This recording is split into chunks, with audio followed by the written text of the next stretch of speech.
What were you doing in 2003? Were you playing Dungeons & Dragons Heroes for the original Xbox? I missed it myself, though I wonder what 2003 bigs would think of this game.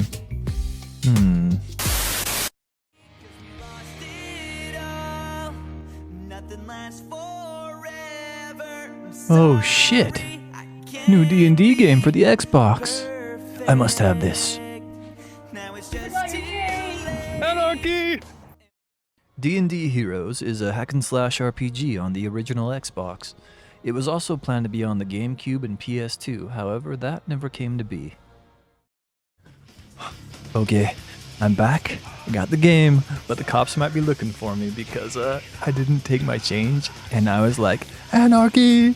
And the lady was like, what? Holy shit, dude. You have the choice of 4 characters: a human fighter, elf wizard, dwarf cleric, and halfling rogue. So, what character are you picking?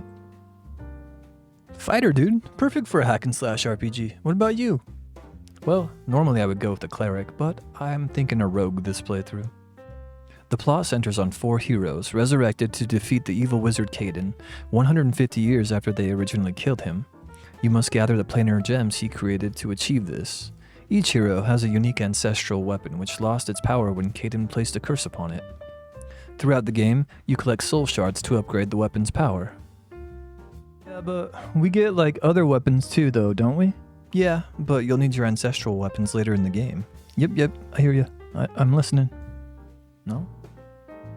The heroes all have some unique abilities which can be leveled up as the game progresses. My recommendation is to get an AoE damaging ability as soon as possible. I went with the bomb finisher on the rogue. Also, grab some defensive passives, as each area will have a different theme as well as damage to coincide. For example, in the forest level, the Yuan-ti Wilds, you'll encounter a lot of poison damage. The metalworks will be mainly fire damage and so on. If you know the order of the levels, you can preemptively put a point into each passive resistance to give you an advantage. After clearing Castle Bell, it will become the main hub of the game where you can pick up quests and buy and sell items. Make sure to stock up on lots of potions, but keep in mind your carrying capacity, which is increased by your strength stat. Okay, let's talk about the bosses. The first boss we encounter is Boulette in the Bell Crypts. The strategy on this boss is waiting for the charge attack and lining its trajectory up with these jagged crystals. Once the monster collides with it, it'll be vulnerable for a moment. Rinse and repeat with all the crystals in the room, and the monster will stay vulnerable to damage for the rest of the fight. The second boss we encounter in Castle Bell is the Beholder. No special strategy in this fight, just try to block or avoid the projectiles. The third boss we encounter is the Yurthak in the Yuan-ti Wilds. This is our first encounter with an airborne boss, but it won't be the last. It'll take to the sky to dropping boulders in your path, so do some zigzagging and wait for the creature to land to get in some hits. You'll have it slain in no time.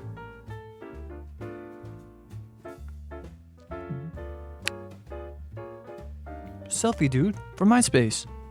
Moving on. Next on the list is the Red Dragon in the Metalworks. Pretty much the same pattern as the Yurthak, only with fire damage. Next.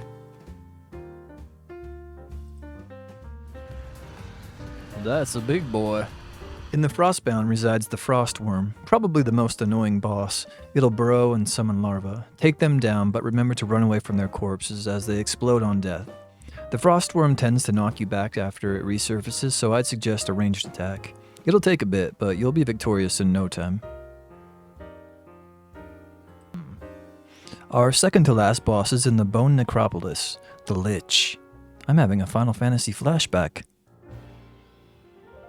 Oh, he looks really cool. He looks pretty cool. At this point in the game, I was using stealth quite a bit on the rogue to quickly get through areas, and it works pretty well on this boss fight. He'll summon an AoE of swords when you get near him that hit quite hard. He has a slowing ability as well, so if you get hit with the slowing ability in the swords, it can be pretty deadly. Get in, get a few hits, get out, and heal. That's the strategy that worked for me. Try to block the projectiles if possible. Soon enough, the undead sorcerer will fall. Now for the final boss. In Shadowkeep, we encounter Caden. He's going to use the planar gems during the fight. This is where our ancestral weapons come into play.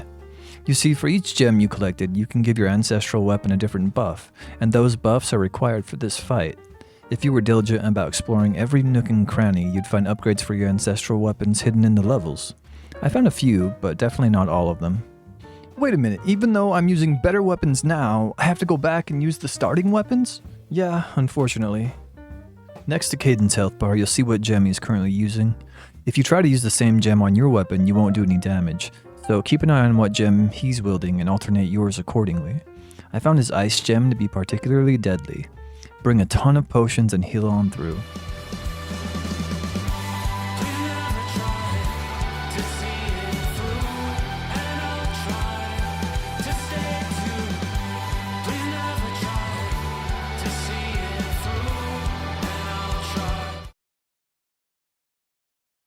Eventually, you'll whittle his health bar down, and the wizard will be defeated.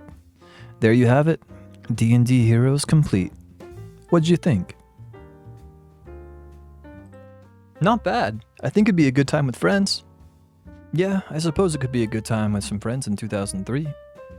So this is what we do in 2025.